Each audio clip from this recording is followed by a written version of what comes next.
नमस्कार दोस्तों, डेट है आज की 11 मई 2022 और स्वागत है आपका एडिटोरियल डिस्कशन में। देखो, टोटल 3 इश्यूज आज हम डिस्कस करेंगे। एक कंपाइलेशन वाला, जम्मू एंड कश्मीर में डिलिमिटेशन का जो इशू है ना, काफ़ी समय से चल रहा है। हिंदू में कोई अच्छा आर्टिकल नहीं आया तो 2-3 आर्टिकल्स को कंपाइल करके हम ये इशू डिस्कस कर लेते हैं सबसे पहले। इसके अलावा हिंदू के 2 छोटे छोटे आर्टिकल्स हैं। एक तो देखो नेशनल फैमिली हेल्थ सर्विस से संबंधित और एक क्रिमिनल जस्टिस सिस्टम से संबंधित, इनको भी डिस्कस कर लेंगे। देखो, आज की जो डिस्कशन है ना, 2 पार्ट्स में होगी। एक पार्ट तो अभी आपके सामने है और एक बचा हुआ जो पार्ट है वो इवनिंग में आएगा। तो अब चलिए डिस्कशन स्टार्ट करते हैं। First important article Jammu and Kashmir में डिलिमिटेशन से संबंधित है। आप जीएस पेपर सेकंड के इस टॉपिक से आर्टिकल को रिलेट कर सकते हो। देखो, इससे पहले कि हम जम्मू एंड कश्मीर में डिलिमिटेशन का इशू डिस्कस करें, कुछ बेसिक्स हम हमारे रिवाइज कर लेते हैं। डिलिमिटेशन का क्या मतलब है? मान लीजिए जम्मू एंड कश्मीर में ये 3 कंस्टिट्यूएंसीज हैं, ए, बी और ये है सी। तो डिलिमिटेशन में क्या होता है, कंस्टिट्यूएंसीज को, चाहे वो लोकसभा की कंस्टिट्यूएंसी हो या फिर स्टेट असेंबली की कंस्टिट्यूएंसीज को ना रीड्रा किया जाता है। जैसे ए का कुछ एरिया बी को दे दिया, बी का सी को दे दिया, ये सब होता है डिलिमिटेशन में। इवन कंस्टिट्यूएंसीज की संख्या को इंक्रीज करना भी डिलिमिटेशन में आता है, हालांकि अभी फ्रीज लगा हुआ है। अब आपके मन में आया होगा, आवश्यकता क्या है, मतलब कंस्टिट्यूएंसीज को रीड्रा किया क्यों जाता है? देखो ना, over the period of time population जो है ना किसी कंस्टिट्यूएंसी की, वो घटती बढ़ती रहती है as comparison to other constituencies. मतलब एज सच तो हमारा देश जो है, आपको पता है, पॉपुलेशन बढ़ रही है। घटने का मतलब रिलेटिवली घटना। जैसे हो सकता है कि 10-20 सालों में ये हो गया हो कि ए कंस्टिट्यूएंसी की जो पॉपुलेशन है वो तो ज़्यादा नहीं बढ़ी, 5 लाख ही रह गई, बी की बढ़ के दुगनी हो गई, 10 लाख हो गई। तो ये बैलेंस नहीं बिगड़ना चाहिए ना।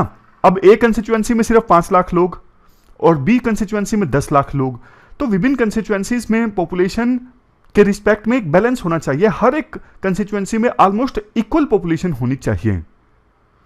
आपके मन में वैसे एक क्वेश्चन ये भी आया होगा कि सर एक बात बताओ, सिर्फ एक स्टेट के अंदर, जैसे हरियाणा में 10 लोकसभा की सीट्स हैं, पंजाब में 13 हैं, दिल्ली में 7 हैं, तो क्या सिर्फ एक स्टेट के अंदर जो कंस्टिट्यूएंसीज हैं उनके बीच में पॉपुलेशन ऑलमोस्ट सेम होनी चाहिए, या फिर दिल्ली की कंस्टिट्यूएंसी और दूसरी तरफ नागपुर है, महाराष्ट्र की कंस्टिट्यूएंसी है, या फिर कर्नाटक तमिलनाडु की कंस्टिट्यूएंसीज हैं, उनमें भी पॉपुलेशन सेम होनी चाहिए क्या?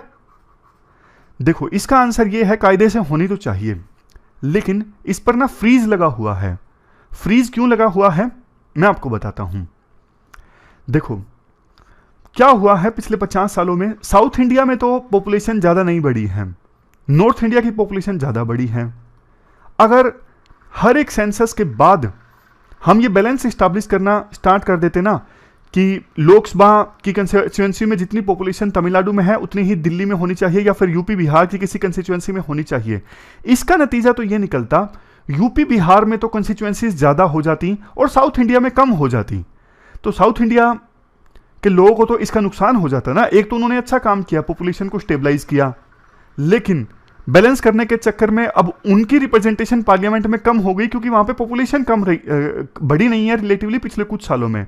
तो ये सोचते हुए ना फ्रीज लगा दिया था सरकार ने संविधान में अमेंडमेंट करके कि विभिन्न राज्यों में जो एलोकेशन ऑफ सीट्स होगा ना वो 1971 के सेंसस के आधार पर होगा। समझ रहे हो? बाद में बोला गया था कि 2001 के सेंसस के बाद एलोकेशन ऑफ सीट्स जो है वो चेंज की जा सकती हैं, लेकिन 2002 में फिर से अमेंडमेंट आ गया, 84th अमेंडमेंट, और फिर से बोल दिया गया कि 2026 के बाद जो फर्स्ट सेंसस कंडक्ट होगा ना 2031 में होगा, तो उसके आधार पर एलोकेशन ऑफ सीट्स को चेंज किया जा सकता है। तो एलोकेशन ऑफ सीट्स को चेंज किया जाता है ना 2031 के सेंसस के आधार पर। तो फिर साउथ इंडिया वाले जो स्टेट्स हैं ना वो नाराज होंगे, प्रोटेस्ट करेंगे कि भैया हमने तो पॉपुलेशन को स्टेबलाइज करने में अच्छा काम किया है। हालांकि अब नॉर्थ इंडिया में भी धीरे धीरे पॉपुलेशन स्टेबलाइज हो रही है, लेकिन इसकी सजा हमें मिल रही है, हमारे को सीट्स कम मिलेंगी पार्लियामेंट में रिप्रेजेंटेशन के तौर पर। तो ये देखने वाली बात होगी कि सरकार इस पर आगे बढ़ेगी या फिर हमेशा जो एक्सटेंड कर देती है कि 1971 के सेंसस के आधार पर ही एलोकेशन ऑफ सीट्स होगा, उसको और ज़्यादा फर्दर एक्सटेंड कर दिया जाएगा। ये अब देखेंगे हम आने वाले कुछ सालों में। लेकिन फिर से बैक टू बेसिक्स आते हैं, ये भी बेसिक ही था वैसे। देखो संविधान का आर्टिकल 82 कहता है हर एक सेंसस के बाद एक डिलिमिटेशन एक्ट आएगा। आए भी हैं, 52 में आया, 62 में आया, 72 में आया, 2002 में आया। लेकिन आपके मन में यह आया होगा जब बोला गया कि हर एक सेंसस के बाद डिलिमिटेशन एक्ट आएगा, आया तो नहीं, क्या यह संविधान का उल्लंघन नहीं है? देखो इसे नलीफाई करने के लिए अमेंडमेंट्स भी तो आई है ना, कॉन्स्टिट्यूशनल अमेंडमेंट्स। जैसे 1976 में 42nd कॉन्स्टिट्यूशनल अमेंडमेंट आई थी, डिलिमिटेशन प्रोसेस को फ्रीज कर दिया गया था 2001 आते आते। उसके बाद 2002 में फिर से कॉन्स्टिट्यूशनल अमेंडमेंट आई, 84th कॉन्स्टिट्यूशनल अमेंडमेंट। इस वजह से, इन दोनों कॉन्स्टिट्यूशनल अमेंडमेंट्स की वजह से हर एक सेंसस के बाद डिलिमिटेशन एक्ट जो है वो नहीं आ सका। इसके बाद देखो एक इंपॉर्टेंट क्वेश्चन ये खड़ा हो जाता है, ये डिलिमिटेशन वाला काम तो देखो बहुत ज्यादा इंपॉर्टेंट है, करता कौन है ये इतना ज्यादा इंपॉर्टेंट काम? क्योंकि देखो कंस्टिट्यूएंसीज को रीड्रा करना, हमारे डेमोक्रेसी में इलेक्टोरल प्रोसेस की कितनी ज्यादा इंपॉर्टेंस है वो आपको भी पता है।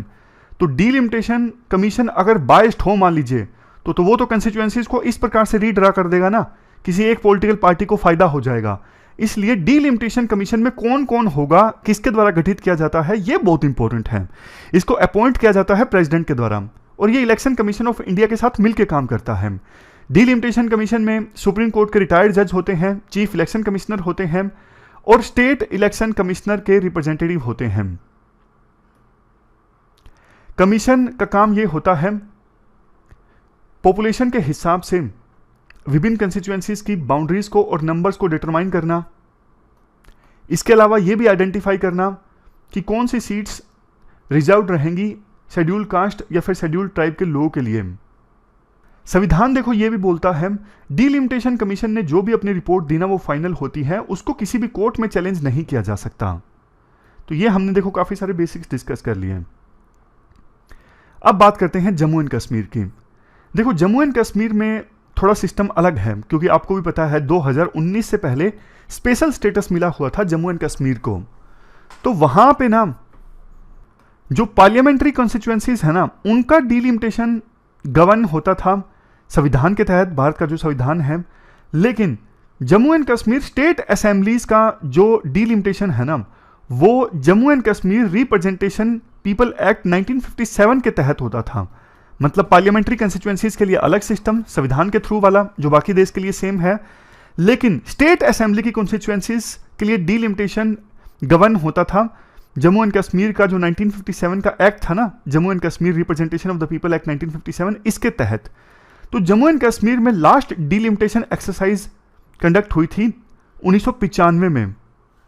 बट अब स्पेशल स्टेटस चूंकि जम्मू एंड कश्मीर में रिवोक कर दिया गया है, जम्मू एंड कश्मीर को डिवाइड भी कर दिया गया है, लद्दाख को अलग कर दिया गया है, तो इस वजह से फिर से आवश्यकता आन पड़ी है कि जम्मू एंड कश्मीर में डिलिमिटेशन की प्रोसेस स्टार्ट की जाए।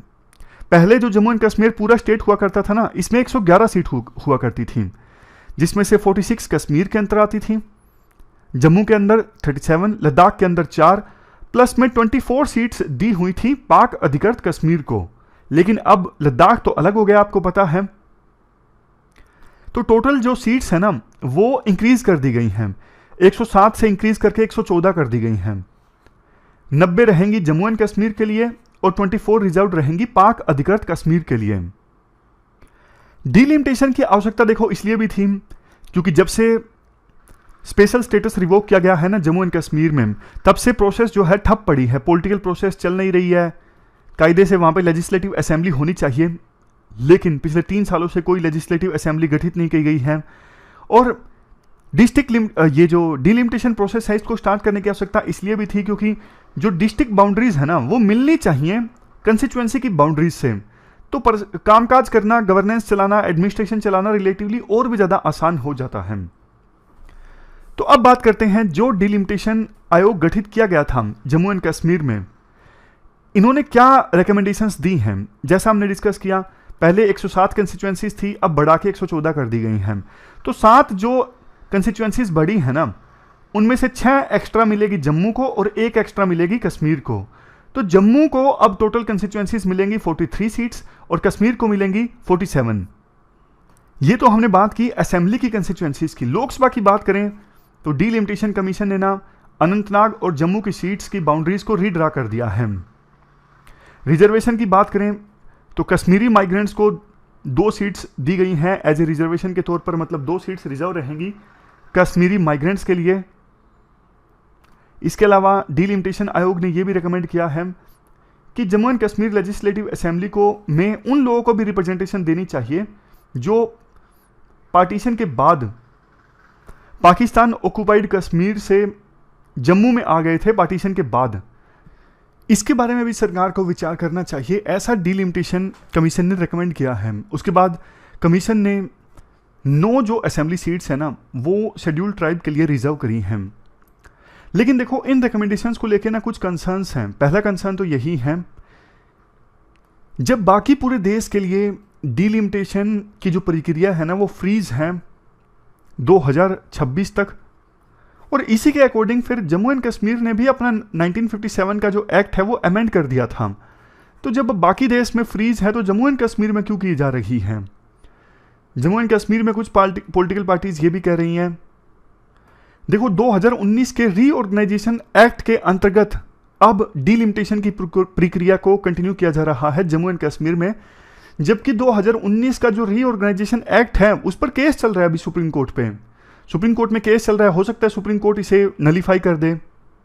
तीसरा कंसर्न ये है, जो डिलिमिटेशन कमीशन की रिकमेंडेशन है ना वो सही नहीं है, इस पर क्वेश्चंस रेज हो रहे हैं। जैसे देखो पहले क्या था, कश्मीर की पॉपुलेशन को जितनी पॉपुलेशन है उसके हिसाब से रिप्रेजेंटेशन थी, जम्मू को जितनी पॉपुलेशन थी उसके हिसाब से रिप्रेजेंटेशन थी।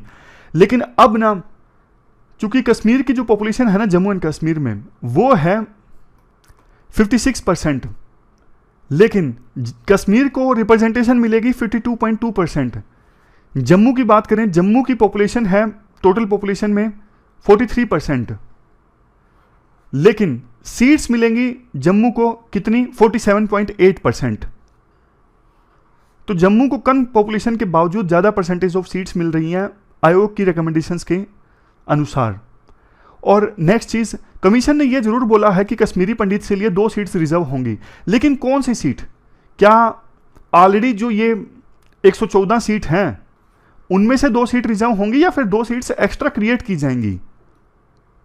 नेक्स्ट चीज, रिप्रेजेंटेशन ज्यादा जम्मू के पास आ जाएगी, कश्मीर के पास कम रह जाएगी, ऐसा आरोप पॉलिटिकल पार्टीज लगा रही हैं। सबसे लास्ट में देखो ये जो डीलिमिटेशन प्रोसेस है ना ये सेंसस के आधार पर होती है, लेकिन जम्मू एंड कश्मीर के केस में ना डीलिमिटेशन जो कमीशन है ना उन्होंने दूसरे फैक्टर्स को भी कंसीडर किया है, जैसे साइज, रिमोटनेस, बॉर्डर के क्लोज एरिया है, इन सब चीजों को भी देख के बाउंड्रीज को रीड्रा किया है।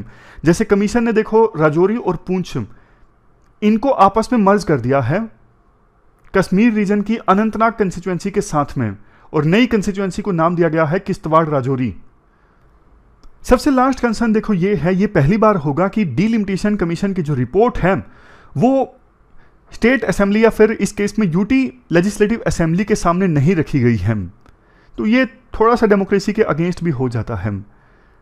लास्ट में वे फॉरवर्ड में ये कहा जाता है कि देखो डीलिमिटेशन एक्सरसाइज का खत्म होना एक प्रकार से रास्ता तैयार है जम्मू एंड कश्मीर में इलेक्शन के लिए, और होम मिनिस्टर अमित शाह ने कहा था कि जैसे ही सिचुएशन नॉर्मल होती है जम्मू एंड कश्मीर को स्टेटहुड का दर्जा फिर से दे दिया जाएगा। तो इलेक्शन जब होंगे तभी तो फिर सिचुएशन नॉर्मल होगी ना, पॉलिटिकल पार्टीज का पार्टिसिपेशन सुनिश्चित होगा। तो यूनियन गवर्नमेंट अगर डेट रख देती है कि इस डेट के बाद डीलिमिटेशन का ऑर्डर जो है वो अब इफेक्ट में आ गया है, उसके बाद इलेक्शन कमीशन ऑफ इंडिया जो है पोलिंग स्टेशंस को रैशनलाइज करेगा, इलेक्टोरल जो रोल्स हैं उनको रिवाइज करेगा, और मेन स्ट्रीम जो पॉलिटिकल पार्टीज हैं उन्होंने रिपोर्ट को क्रिटिसाइज किया है। हालांकि देखो वो भी इलेक्शंस में तो पार्टिसिपेट करेंगे ऐसी उम्मीद है, तो फिर डेमोक्रेटिक प्रोसेस स्टार्ट हो जाएगी और जम्मू एंड कश्मीर जो है वो स्टेबिलिटी की दिशा में आगे बढ़ेगा। तो ये पूरा इशू हमने डिस्कस किया डीलिमिटेशन से संबंधित। हमारी आज की इस डिस्कशन में इतना ही है। जैसा शुरुआत में हमने कहा कि 2 पार्ट्स में आज की डिस्कशन होगी, ये पहला पार्ट था और दूसरा पार्ट जो है वो इवनिंग में आएगा। फिलहाल इस डिस्कशन में इतना ही। Thank you very much for discussion.